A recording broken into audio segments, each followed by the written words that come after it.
On augmente la difficulté, on va parler de récursivité. Alors, les fonctions récursives sont des fonctions qui font appel à des copies d'elles-mêmes. Elles s'auto-appellent. C'est vrai que ma phrase est un petit peu cryptique, on va l'expliquer sur un exemple. J'ai pris comme exemple le fait que vous placiez 1 000 € dans une banque et calculer en fonction du nombre d'années où vous placez cette somme, combien vous aurez d'économies au bout de 2, 3, 4, 5, 10 ans. Alors, le taux que j'ai choisi pour cette banque, qui n'est pas du tout un taux réel, on est bien d'accord, c'est 1%, c'est-à-dire que si vous placez 1 000 €, au bout d'un an, vous aurez 1 000 € plus 1%, c'est-à-dire 10 €, donc vous aurez 1 010 € au bout d'un an. Voilà. Alors, il y a deux paramètres, la durée, qui est un entier, c'est le nombre d'années où vous allez laisser vos économies, et la somme que vous aurez au bout de ce nombre d'années, que j'ai appelé économie, qui est un réel. Donc, on affiche un petit message à l'utilisateur, donnez-moi le nombre d'années, on le lit et on le rentre dans la variable durée et on appelle la fonction qui va calculer justement en fonction de cette durée la somme que vous obtiendrez au bout de ce nombre d'années. Et ensuite, on l'affiche pour informer l'utilisateur. Bon, ça, c'est la structure du main, très facile. Alors, on va s'intéresser à la fonction echo qui fait ce calcul, qui a comme paramètre un entier qui est le nombre d'années, n, et qui renvoie un réel, c'est-à-dire la somme qu'on aura sur notre compte au bout de ce nombre d'années.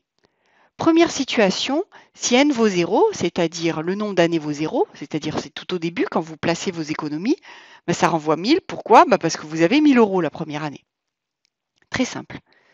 Maintenant, la deuxième ligne, qui est la seule ligne qui nécessite en fait vraiment une explication dans cette vidéo, c'est si n ne vaut pas 0, qu'est-ce qu'on fait?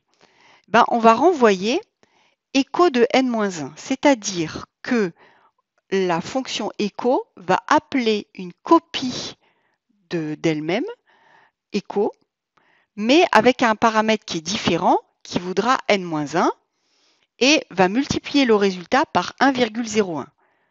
Pour comprendre un petit peu ce qui se passe, prenons un exemple, si on calcule avec une seule année, on économise une seule année, donc on appelle echo de 1.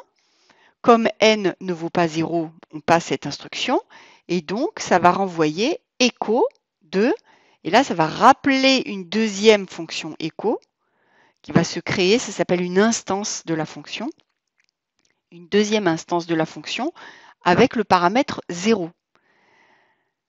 Donc ça va relancer une fonction echo mais de 0, et comme n vaut 0, cette fonction-là va renvoyer 1000.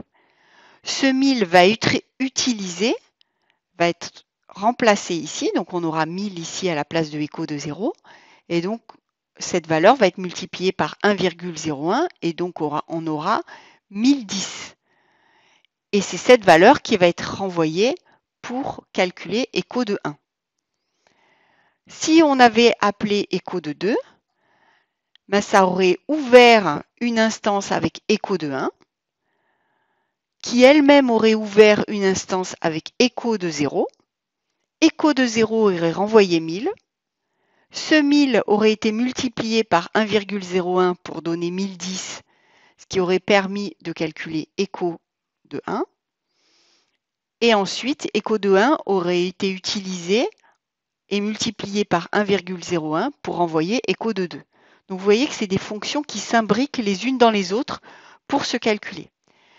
Une chose très importante, lorsque vous créez des fonctions récursives, vous voyez que c'est très facile de faire ouvrir au programme des tonnes et des tonnes d'instances de votre fonction sans que ça s'arrête. Donc vous devez appeler la fonction avec un paramètre qui va changer à chaque fois. Vous voyez, ça appelle avec n et là ça appelle avec n-1. Et n-1 fait diminuer le nombre d'années. Et ça va faire en sorte qu'à un moment donné, ça va bien tomber sur 0. Et donc, ça va tomber sur cette condition où il y a une valeur qui va être envoyée. Et cette valeur va permettre en cascade de calculer toutes les autres valeurs.